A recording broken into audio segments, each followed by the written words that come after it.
Welcome to Getting Back Up, where grief meets growth. Two men, two fathers, and one shared journey of rebuilding. We're talking about life after cancer, love, loss, and everything no one tells you. Well, let's get into it.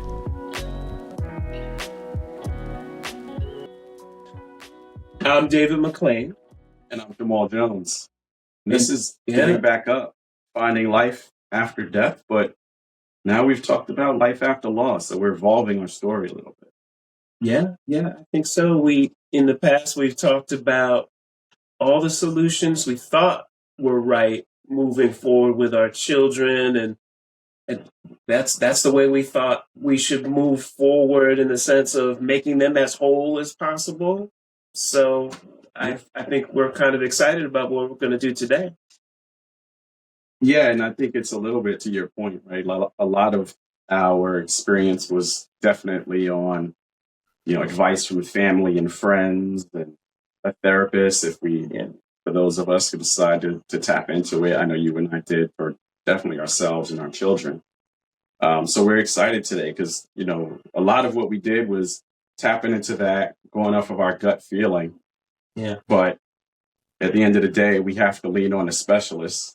Yeah. And so we're excited today to bring in. There's no script for what we're trying to do but now we're bringing in somebody who can help us and to the community as well, give them some guidance.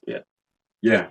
So today we're excited to introduce one of our first guests and our first in a series, Miss Kelly Medvin, who is a specialist in the area of grief and family support. And, particularly for us, as we talked about a lot of the things that we've dealt with on this journey and the times that we've tapped into a professional, and they've helped to kind of be the sanity check that we need. So we're excited to introduce Miss Kelly Medvin.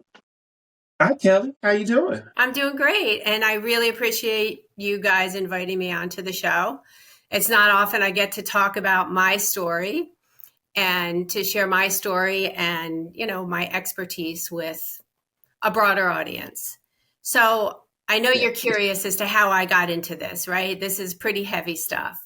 So I'm not going to bore you with, my whole career path, but this was a second career for me. I started off in the business world, kind of always wanted to be a child psychologist, but going to college in the 80s, women were allowed into business. So that's the path I took.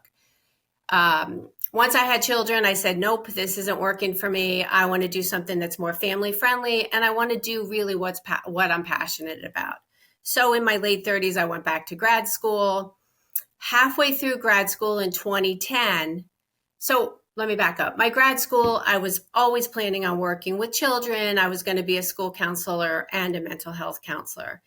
In 2010, I had a real tragedy hit me and my family.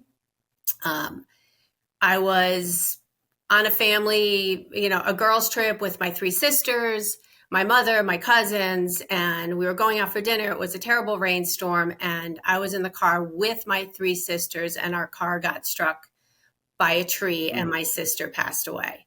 So I'm 2 years into a 4-year program because it was taking me 4 years because I was part-time.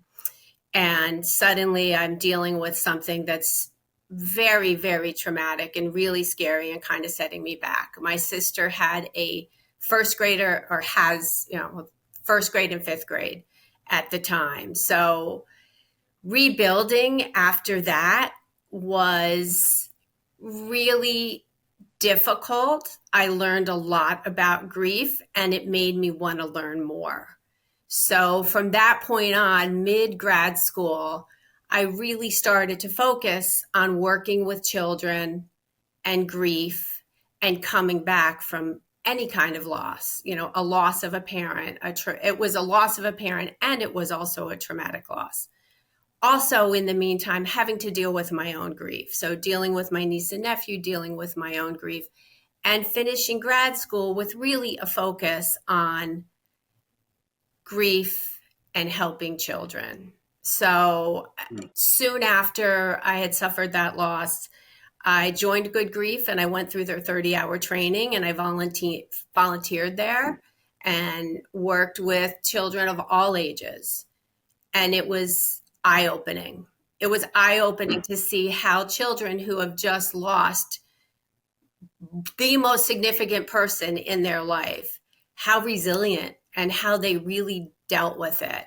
And I heard funny stories, and I saw laughter, and I saw tears, I saw connection, and it really helped me sort of focus on what the rest of my journey was going to be as a counselor, a therapist, and a school counselor.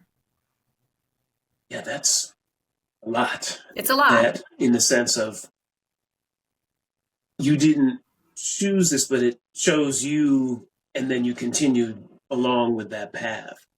Correct. And that balance of grieving yourself and helping others, that's a remarkable story, Kelly. Yeah.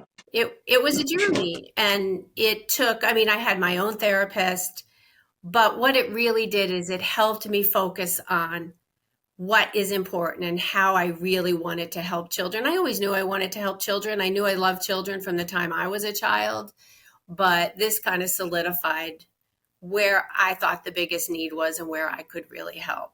So I did a deep dive. Since then, I've become a trauma-focused CBT therapist. I've done a lot of trauma work, CBT, and I have to tell you, it is so rewarding. It really is, because kids are amazing. And I'm happy to work with you guys, answer any questions. Yeah. Kelly, what was in your personal experience as you went through your grieving process, but also went through your educational process? What were the key themes that jumped out to you during that time that really helped to tie it all together for you? Right. So seeing your family grieve, as well as yourself, particularly for the loss of your sister and a mother, right? Like, what was the key themes to you that really jumped out the most? So the key theme to me was that grief is messy and it's not linear. So, there have been lots of books written in the past about the stages of grief. And I really realized at that point that that's not the way it works, right? It's not linear.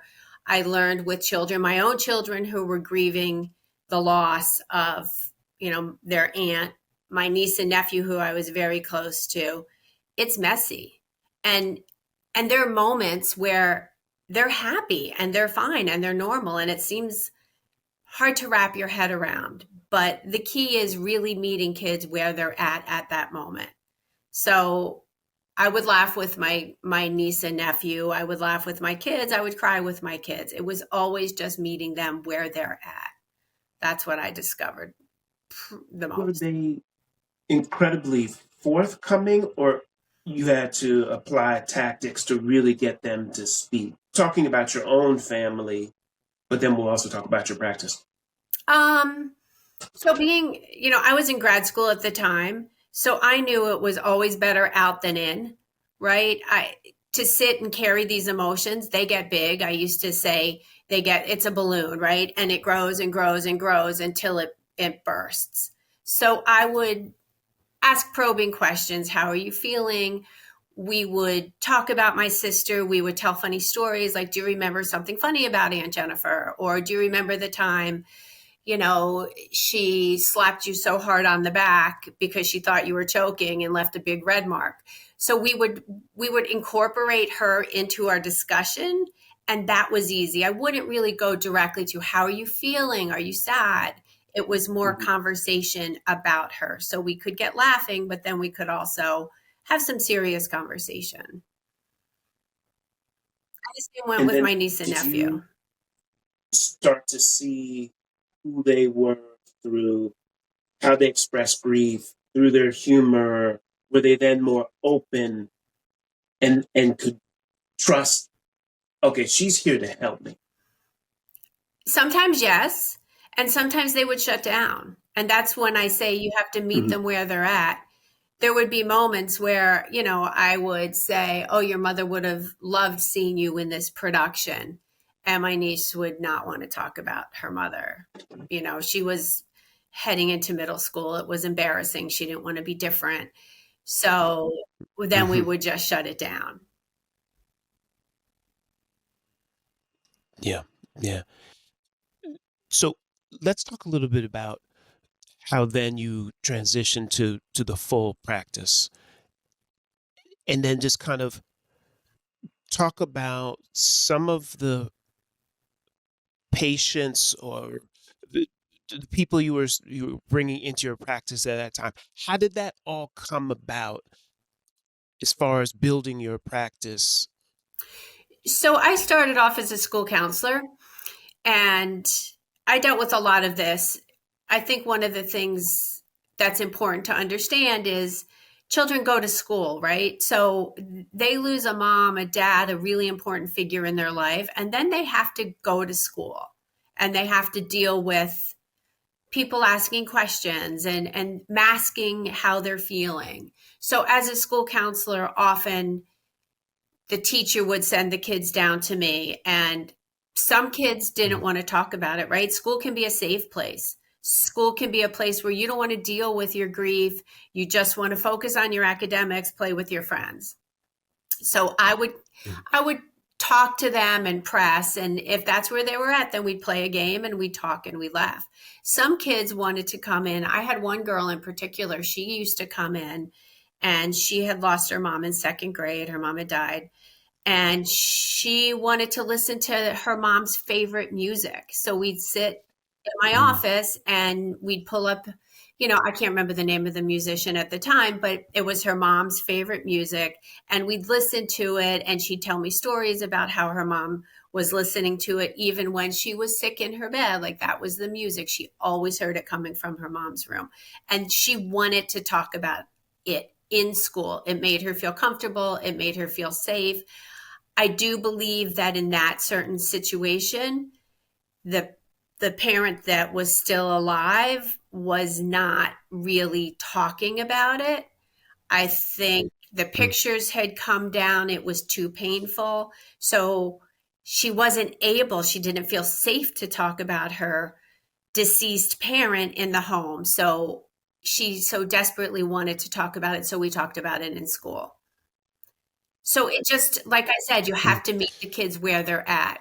So I worked in the school for many years, and then I formed a private practice, and a lot of my clients came from where I worked. That was kind of my seed base, a lot of the families that I had known through the schools, but it's grown since then. Social media is a great thing. Gotcha. Somebody puts on, the Chatham Family Forum, who is a good therapist for my kid, and then I get hits. So, that's kind of how I started to build my practice. People knew I was trauma certified, that I had a background with children. So that's how the practice started to build. And I spent a lot of time talking to parents too, because when you work with kids, you work with parents. I think that's a good lead in, right? As parents who went through that process directly with our own kids, I think we all have a lot of misconceptions around how we should support our kids or how the kids are dealing with this. So, what are your thoughts on that? What are some of the common myths that you came across or that you've had to kind of deal with as you've supported families and children in particular? So one common myth is the kids don't want to talk about it, right? It's going to upset them. They're going to be worried. They're going to be scared. They're going to be sad. We don't want to upset the children. So people take down pictures. People don't bring it up. People try to, parents may try to distract their kids, where I'm a big believer in it's always sitting right here, right? You lose a parent, it's not really out of your mind. It's always there. So bringing it up, keeping the pictures up. You don't have to talk about your deep emotions and your sadness, but talk about the parent. Keep keep them alive. Keep their love alive. This is the child's parent and will always be the child's parent. So talk about pictures, laugh about stories, ask what they remember. But so many people think, oh, it's too painful. I don't think it is. I think it's really, really important to keep that alive for the children forever, for the rest of their Is that life. also a sign of strength of the parent, that they also realize resiliency looks different for the child or for the parent. So let me meet in a place where I can move forward as a parent and then help my child as well. Yes, definitely. Sometimes I think parents make choices because they're grieving, right? So it might be easier for them not to talk about it or for them to kind of put a picture away because they have to function and it makes them too sad. Um, I think most parents, I suggest to parents, you really have to think about your kid, and sometimes it may hurt you emotionally, but it's really helpful for the kids. I've had many discussions with parents about whether kids should attend funerals. I've had discussions with Mm, parents about what language to use. I'm a plain language person. Tell the children the parent died. Not that they passed, mhm. not that I don't know what other words people use, but I'm just tell them that they Went died. went with the angels. Right, went to the angels, exactly.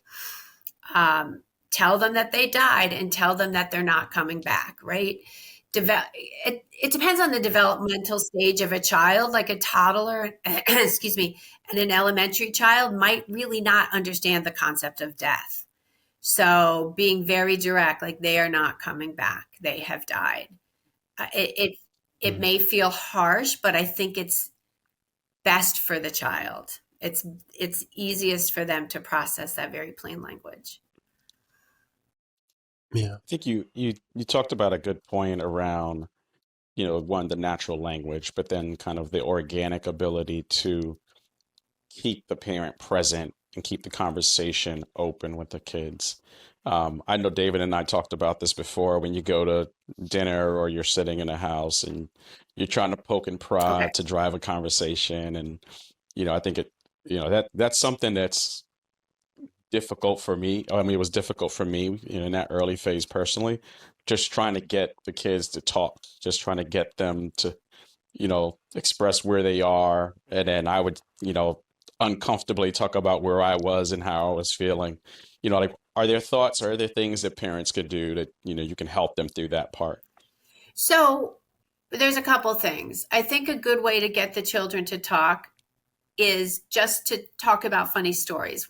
When I see a client that's recently lost a parent, I'll say to them, tell me a funny story. And they love to tell me a funny story about something that happened when they were young. It doesn't have to be anything emotional. It's just something funny. Or tell me what your mother, like, tell me how mom used to dress. What was her favorite style of clothes? Or what was your dad's favorite music? And I mean, I have one girl who wrote an essay. She's in college now, but she wrote an essay on her dad's 5 favorite songs. And it was incredible. She pulled it up, she read it to me. We listened to some of the songs. So just lighter conversation to get them talking. I think just getting them talking about the parent that died is important.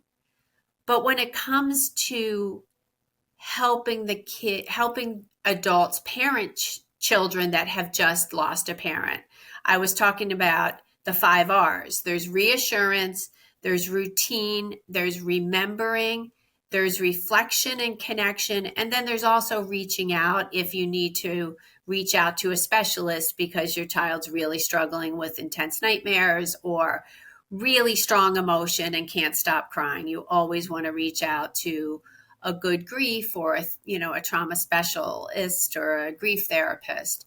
But reassurance is just being there, just being present for your child. Their fear, any developmental age, is their fear is that something's going to happen to their remaining parent. So can you reassure them that you're never going to die? No. But can you reassure them that you're a safe space, that your house is safe, that you take care of yourself and you're doing the best that you can, and that you're going to be there, you're going to pick them up at school, you're going to take them to the park. I think that's really, really helpful.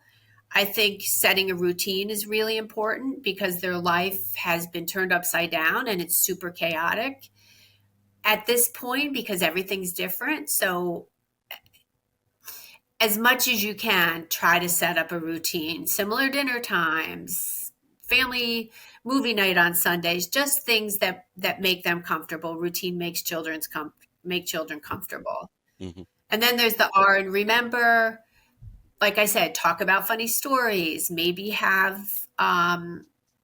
once a year on their birthday, you make their favorite birthday cake, just ways to remember them, keep the pictures up.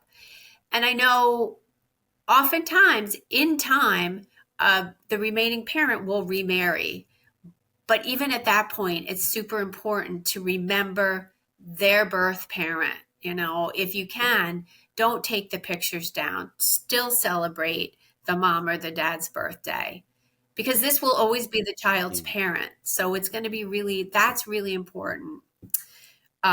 Reflect and connect is really just answering the questions that they have and answering them very directly. Like I said, what happened to dad? He got cancer and he died. It's a disease that affects some people's bodies. Just being very direct and answering their questions and answer them where they're at. You don't have to give them great detail. Hmm. You can give them a simple answer. And then if they ask more, you give them another answer and another answer. So, I mean, those are just tips for parents that feel lost. Like, how do I navigate this? This is something that I never imagined would happen. And now I have these children.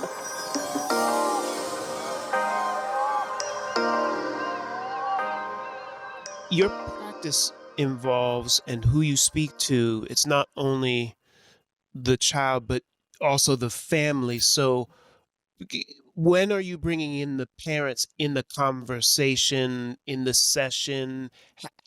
How does that navigation work so that you're helping the parent as well as helping the child in some situations? So, are you talking about when I bring a parent in separately? Yeah. So, I have had many conversations with parents and I've had some tough conversations. I do talk to them about the reassurance and making sure you have a routine and all of that, what I just discussed. But I've had quite a few parents who want to push their child to like the person, the new boyfriend or the new girlfriend. There's parents come to me with a lot of those kind of questions. I'm dating someone now. How do I introduce them to my child? How do I make sure that they like them? When is it appropriate to start dating? Like that's a big one that parents will talk to me about. Hmm. And my advice is always, I'm a big believer in just be honest with your kids. Just be honest with them. But don't introduce them to someone that might not be long term because you don't want them to get attached and feel like they're suffering another loss. Yeah. When you, given your former counselor in the school system, it, what's the best way you feel to navigate the, and elicit their help at the school to then help with the development of the child? Do you, so it's, where does it work best? Do you see some options that maybe school should think about in making the child more whole? So your question is is there a way that the school should help children that are grieving? Not only that, but it's more how they have a lot of children at one time, and they have a lot going on in a school day. It's how much can be improved upon that system so that it helps with the work that you do in private practice. So if they're coming from the school system to you, do you see any way that that transition you can help a little bit more? School should do this, different things and different practices they should think about before they come, the kids in particular, come to see you. So I deal a lot with schools I mean, I worked in a school, but now I have a private practice. So if I have a client whose parent has died, I will always connect with the school, or often connect with the school, and we talk about the strategies that I'm using in counseling, and we talk about what their school day looks like. Many kids will go to school and they really can compartmentalize because they want school to be their safe place. So they can take that loss and put it in the back of their head, and they can focus on their academics. They can play with their friends. They can enjoy recess or lunch or study halls. And it really isn't an issue. And if that's the case, I don't think the school really needs to do anything. It really is individual. Then you've got kids who have suffered a loss and they really can't get it out of their head, and they're distracted by it in class, and their academics are failing, and or their academics are dropping, or they're absent, they don't want to go to school, the parents calling them out sick a lot or picking them up. That's where the school really needs to make some changes and give some accommodations. And to me, a good accommodation would be giving a child an anytime pass to the counselor, right? If they're struggling and they can't focus because they're missing their parent that has died, let them go to the counselor. And maybe they talk about it with the counselor, or maybe they just have some downtime and they play a game, or they do a coloring sheet, or they a walk around the school with the counselor. I think, it really depends, because some children really don't want to talk about it at school, and I think that's okay. And then No, I think it's. sometimes in the younger Go ahead, finish what you're saying. when I worked in the elementary school, we would have groups. So we had a group for divorce, for kids that parents were going through a divorce. We had anxiety groups.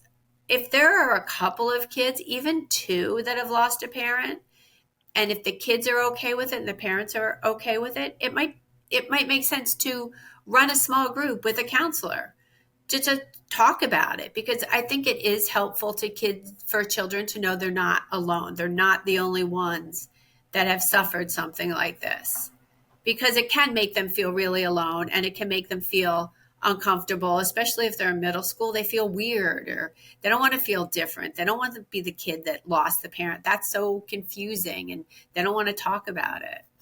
So it really depends how the kid is doing when they're in, the school. Yeah. Um, I think that's a good, as you think about like how different children respond to, the grief and how they process it at home versus school. How can a parent, assuming that they haven't tapped into professional, counselor for their children, how can a parent kind of look for the triggers of healthy versus unhealthy grief response or reaction, and know when is the ideal time or the optimal time to pull in a grief counselor?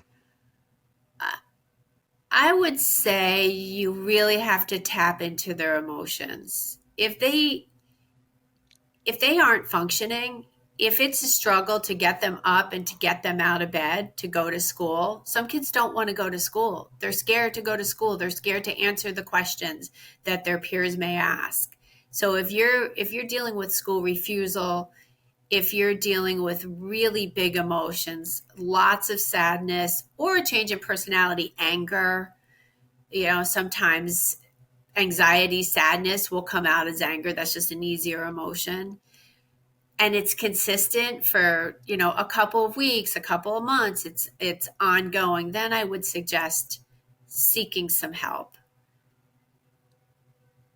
Just when the emotion just seems so big, or it's big change in personality. Sometimes middle schoolers, I know my niece, she had a lovely group of friends when her mom died. And then she went to middle school and she started hanging around with some kids that were really questionable.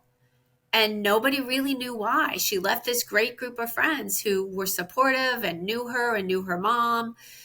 That was uncomfortable for her. So she switched to a group that was questionable. And I think at that point, my brother-in-law realized it was time to have her talk to someone. So any big changes that make a parent uncomfortable or any big emotions, I think is a red flag. Well, I was just going to talk about a traumatic loss versus, I mean, they're all traumatic to a certain extent, but a sudden loss. And if there was trauma involved, if there was a car accident or just something that could be deemed traumatic, it's important for the parents to have that evaluated by a professional, because if there's trauma, sometimes trauma can trigger flashbacks. And that's a feeling when you are reliving something, and that is not, you don't want your child, adolescent to go through that. So if you think there's some PTSD, some real trauma, it's important that they go through a specific type of therapy, because they need to really learn skills to calm themselves down, to quiet their brain, to quiet their body. So if they start talking about what happened and they have a big trauma reaction, they know how to bring themselves back.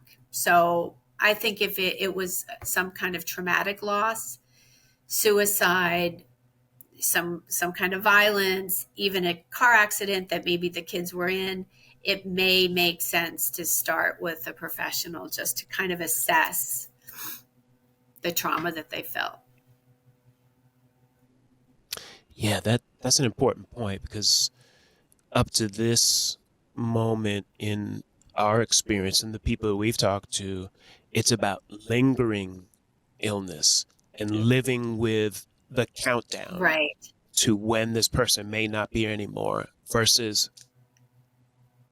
then that person is gone. Right. And they're both horrible, right? Yeah. They're both Yeah.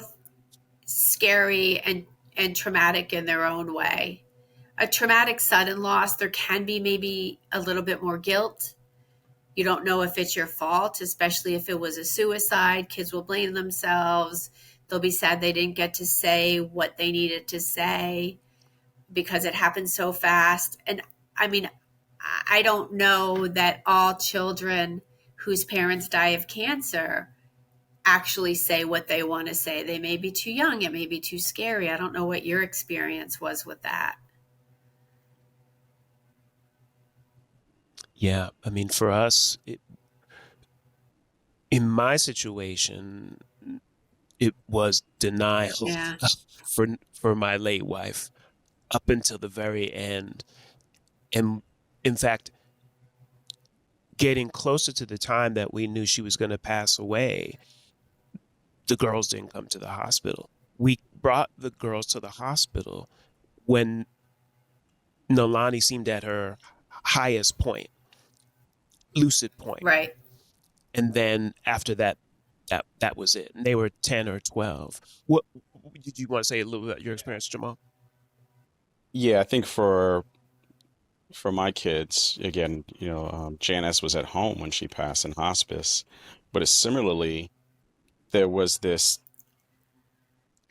probably false sense of more time.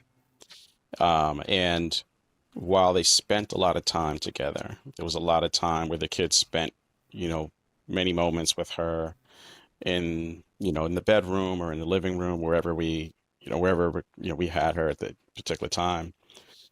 I also felt like there was a little bit of denial. Things were said, but there was a part where I think at her fullest health, I wish they would have been able to have different conversations. And maybe, I know there were conversations that they had while I wasn't in the room. Yeah. but for sure, that was something that, you get this false sense of more time is there. And I think that's the case whether it's sudden or, a lingering. I tell my children all the time, I think after that, don't hold on to anger, forgive quickly, because, you don't know. And for me personally, like, you don't know when, that person is going to be gone, and you may not have had the opportunity to say certain things. So I guess you're saying in your experience, the kids And it makes sense. The kids are in denial. They may not, even when a parent has a long illness, they may not actually say things that they want to say because they don't want to believe that they're actually dying. Right. And that's Yeah. developmental. Yeah, both ways. Yeah, absolutely. Did you find any regression with your kids? That's another thing that happens. Or they get stuck, like in a developmental stage, they stay 12, even when they're The, 16, they're acting like, Mm. no, it's interesting. For my kids, definitely the youngest, Zaya, the time she was 7 when Janice passed, I definitely felt like she was more mature than 7. okay, And then Jackie, similarly, at the time she was 11, 11 going on 12, and so they were both young while Janice was sick, but I don't necessarily feel like they regressed in okay. maturity. I think they definitely kind of went into their own spaces and found their own ways of coping, even during. Jackie played a lot of video games to kind of get away. That was her way of getting, but Zaya in particular, if she could spend any time with her mom, watching a movie, cuddling or whatever, she would do it. That's incredible. Yeah, I think for me, there's some semblance of holding on to the innocence. It's definitely the case in my household because it seems that moment stopped in time, and those things they did with their mother, and which marks the developmental period in their lives. And so there's a little bit I think of that, and it's sweet in essence, but then it's also they know they're moving on and want to drive cars and Right. do all these other things, and the two things can't necessarily live together as much. And so I think especially for my oldest, she's starting to realize that, especially in the in the depth of conversations that we now have. So you can see she wants to hold on to some of that innocence, but she knows she needs to move forward because she's looks different. She has other responsibilities now, the things that she wants to do. And so I think that behavior is starting to change some, but I think she still holds on to that sense of innocence. It's a safe place. Right. Is that the way to think about It it, Kelly? is. It is. Because when you really think about it, that's like a line of demarcation in their life, right? The before and the after. Right. And once the after hits, they lose that innocence. They they they're not children anymore. They don't have that false sense of everything's rainbows and unicorns and no one's ever going to die. That's pretty typical for a 7-year-old. And then for a 7-year-old to lose a parent, they want to hold on to that. But you're right. It is very healthy. They can't. So working with them, some of them hold on to the potty humor or whatever it was that was going on when they were 7 or 10 or 9, but they do have to move on. But they want to I stay think there that's a because good, they had their innocence. Yeah. yeah. Makes sense. I think that's a good, when you think about the healing process and moving forward, even for children. Um, I think about my own and how they each independently processed, the loss of their mom. And then, there are times where holidays would come, birthdays would come, and I would ask them, what do you want to do? Do you want to do this? And you want to, go to a beach where your mom used to love to go, or whatever the case may be. And I would ask them and kind of give them their own choice and their own way to honor her, after a while. And sometimes they would simply say, I don't want to do anything. I just want to think about her and my own. And that was interesting because then it felt like I'm losing this responsibility of helping them in their grief, but in a way they're taking control of the way that works for them.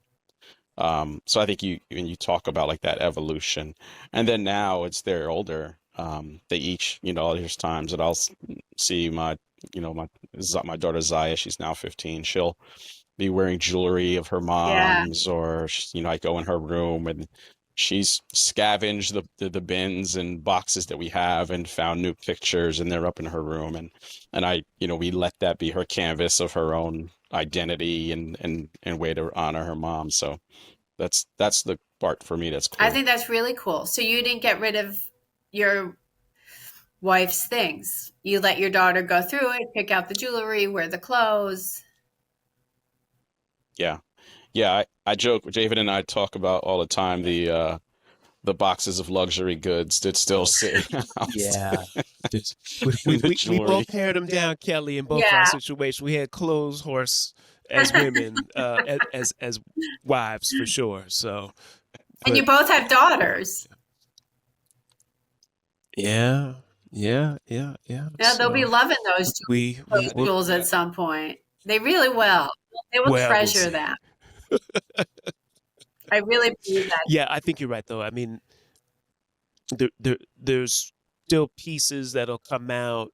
I'll tell you, the bags that Nalani bought are durable. So my youngest Kara is still, she doesn't realize the maybe the pricelessness on many levels of that bag Right, as her daily bag. But go ahead, do what you need to do, because that's your connection to your mom. right, No right. problem. Go ahead, carry your fancy designer bag when you're in 6th grade. Whatever you need. Exactly. I have a client, Uh, she's in college, and when she was getting ready for college, a big thing for her was everyone knows in my life right now. It happened when I was in 8th grade. My Mm. high school friends know, my parents' friends know. Now I'm going to college, and how am I going to tell this story? Like, when am I going to tell it? And I said, you know what? It's on your own time. You don't have to go in and tell everyone that your dad died when you were in 8th grade. That is on Mm. you. So she told me how she did it. She said she joined a sorority and they played a game, two truths and a lie, and she put it in there that her dad died. And that's how she told everyone. She said, we're all in a circle and everyone guessed that my dad didn't die. And I was like, nope, my dad died. And she said, people were so kind. And she said, then they went around the circle and anyone else who had lost a parent opened up about it. And she said she was Mm. surprised, in a class of, I don't know how many are in her sorority class, but maybe 50 girls. She said there were probably 5 or 6. And it was really, really powerful. And she said, Yeah. we made some dead dad jokes, and the people that had lost a parent thought it was funny. The others were kind of taken back by us. But she has humor. But these are things Yeah. like this is something the kids have to deal with for the rest of their life. It's not it's never Yeah. over. There's always going to be something. There's always going to be a reminder. But Yeah. Is it that reminder? It's just not uncommon no, that I have to this tell people. happens to You know, everyone, a it's loss of parents some sort. weekend, and my client would say, no, it's parent weekend. That was her way of kind of dealing with it. But it's a lifelong thing that these children will have to deal with. And they are Yeah. resilient. Yeah. Yeah. It, so what are the markers that somebody is moving forward, children in particular? What are you looking for, particularly some of these clients that you had them earlier, now you had them in college? What are they saying to you? Do you realize they're adapting to grief? I think by being able to talk about it. I really think Mm-hmm. that's the key. They can talk about it. And I would say with my clients that have lost a parent, it will come up in our session almost every time. Something. a reminder. Oh, I heard "Wish You Were Here" the other day, and I burst out into tears and I couldn't believe it. I thought I've been doing well. I'm like, you're doing fine. That song is really special to you. But they can talk about it openly. They can, make jokes about, I wear my dad's sweatshirt and it smells like him, even though that smell is sweat. I still like to smell it. I just think the fact that they can talk about it, I think that's a real positive, and show emotion. Mm-hmm. And the way I think about it, especially the work you're doing with the grieving children, is that now they have a language for their next generation. Should they date, should they marry, they now have that preparation for these very tough conversations because they've lived through it as well. Right. And they have a certain empathy to them. All of them have a different level of empathy, I think, when it comes to just being able to talk to people about hard things, because they've lived it and they recognize, most of my kids recognize that it's really helpful when someone genuinely asks them about their deceased parent instead of shying away from it and being scared to talk about it. Yeah. So they're not afraid to talk about things. This is for you, Kelly. I'm sure this is really heavy work that you do, much needed. And, I think it's for us just going through it, and for you yourself going through it. I know there are days that I felt emotionally exhausted just dealing with my own kids and my own grief process. But, what keeps you going? The kids. I have to tell you, the meaning of my life is to make a difference in the lives of children. It really is. So I can hear it. I can sit with it. I feel like I can really connect with the children. Seeing them progress, seeing them feel better, seeing them laugh is what gets me through. I come home every night that, I counsel, which is usually 5 days a week. I come home, I eat dinner, I take a warm bath. That's like my transition. It's my transition from work to home. I put on my pajamas, I sit on the couch, and I watch a show with, my husband or I have a son who's out of college, so he's back home for now, working, saving money. So he'll sit with us, and for the most part, I can really let it go. Sometimes there will be a case that will sit with me, and I'll lay in bed and I'll process, and I'll try to think of how I can help. And then I'll usually turn on like a sleep story on the Calm app to help myself get to sleep. But I've really learned to separate my work and my home. And it is that transition period. And if I don't take a warm bath, then I'll listen to a meditation, but I need something to get me over, to transition me from my day to my home. But it feels good. I love working with kids. I love playing games. I love hearing their stories. I love helping them. I think it's just who I am. So it's not that it's really not that hard. That's great. Yeah. That's great. And it's great that you have something that's so close to your personal experience that you can draw from and know that you're continuing to help children, but also the families that support them and the community that supports them. And to be honest, if I see 5 or 6, 7 clients in a day, there's some heavy ones, but I'm also talking about, breaking up with your boyfriend and things. Some of my clients are much lighter than dealing with grief and trauma. So it's not all, it's not 6 hours a day of really heavy stuff. Sometimes there's just some light things too. So that makes it a little. And until they get to you, the parents have to field a lot of the some of those dynamics with the friend groups and The friend group, but correct. essentially, The friend group changes, being dropped by a friend, test anxiety, ADHD, not being able to focus. I mean, there's a lot of things that I deal with that's kind of outside the heaviness of grief and trauma. Thank goodness, because you couldn't do it all day, every day. That would be a lot. Yeah. But you have safeguards and routines that help you get you back in there. And Yep. Yeah.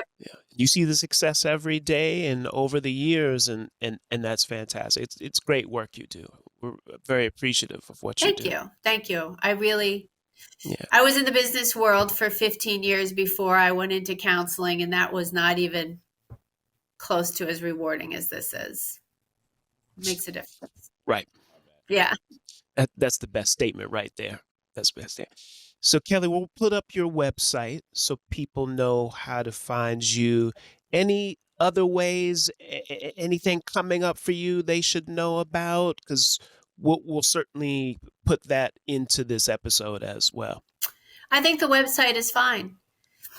Okay. all right, Perfect.